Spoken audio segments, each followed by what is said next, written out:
రేపు 27వ తేదీ నుంచి నారా లోకేష్ గారి పాదయాత్ర కూడా ఉంది.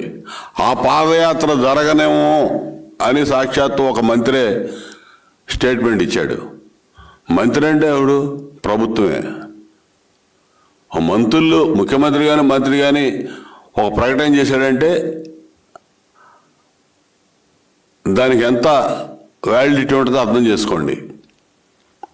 డైరెక్ట్గా మంత్రి చెప్పాడు జరగనేమో అని. ఇక్కడ ఈ జీవోలో ప్రత్యేకంగా చంద్రబాబు నాయుడు గారు చేస్తున్నటువంటి రోడ్ షోల్ని దృష్టిలో పెట్టుకొని ఇచ్చారనేది అర్థమవుతా ఉంది. దీనికి రోడ్ షోల్లో ఈ జీవో ఇష్యూ చేయాలంటే రాష్ట్రంలో కొన్ని ఇన్సిడెంట్స్ జరిగి ఉంటే బాగుంటుంది అనేది వీళ్ళ ఆలోచన. దానిలో భాగంగానే కందుకూరు కానీ గుంటూరులో కానీ నువ్వు ఎందుకు చేయలే? కందుకూరులో అంత పెద్ద సంఘటన జరిగి ఉంటే గుంటూరులో దాదాపు 10-30 వేల మందితో కార్యక్రమం జరుగుతూ ఉంటే దానికి సంబంధించినటువంటి చర్యలు, ప్రికాషనరీ మెథడ్స్ తీసుకోవాలని మీకు తెలియదా? ఈ ముఖ్యమంత్రి పర్యటన ఏదైనా ఉంటే హడావిడిగా పరదాలు కట్టేసి వందలాది మంది, వేలాది మంది పోలీసులు డంప్ చేసి అక్కడ మీ బందోబస్తు చూసుకుంటున్నారే? ఏ కార్యక్రమం లేకుండా రోడ్డు మీద వెళ్తుంటేనే.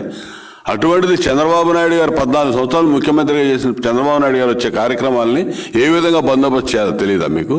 సిగ్గు లేకుండా ఆ పార్టీలో ఉన్న నక్క ఆనంద్ అంటాడు మరి లోకేష్ గారి పాదయాత్రని అడ్డుకోవటానికే ఇవన్నీ కూడా చేస్తున్నారు అంటున్నారు. వీళ్ళు అన్నం తింటున్నారా, ఇంకేమన్నా తింటున్నారా?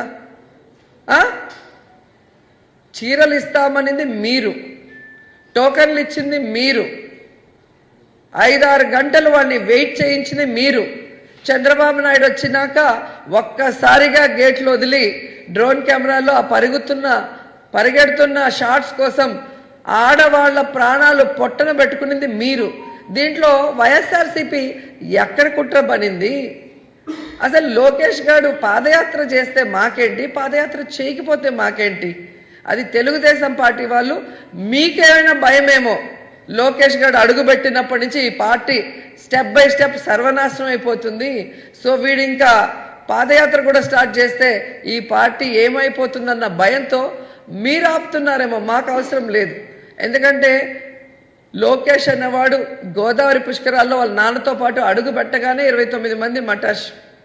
హైదరాబాద్ ఎన్నికలకు వెళ్ళాడు. హైదరాబాద్ నేనే కట్టానని చెప్పుకున్నాడు వాళ్ళ నాన్న. అక్కడ ఏ విధంగా చిత్తుగా ఓడిపోయాడో మనం చూసాం. ఆ తర్వాత కుప్పానికి వెళ్ళాడు. కుప్పంలో అడుగు పెట్టాడో లేదో ఎంపీటీసీలు, జడ్పీటీసీలు, మున్సిపాలిటీ మొత్తం కూడా తెలుగుదేశం పార్టీ ఓడిపోయి వైఎస్ఆర్సీపీ గెలిచింది.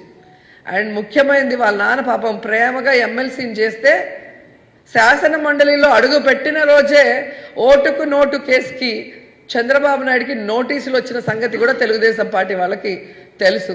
కాబట్టి వాళ్ళు భయపడుతున్నారు, అమ్మ వీడొస్తే ఏమైపోతాం, ఇప్పటికే 23కి వచ్చాము, నెక్స్ట్ 0 అనేది వాళ్ళకి అర్థమైపోయింది. కాబట్టి వాళ్ళు ఏదైనా కుట్రలు పన్నాలి కానీ మాకు అవసరం లేదు.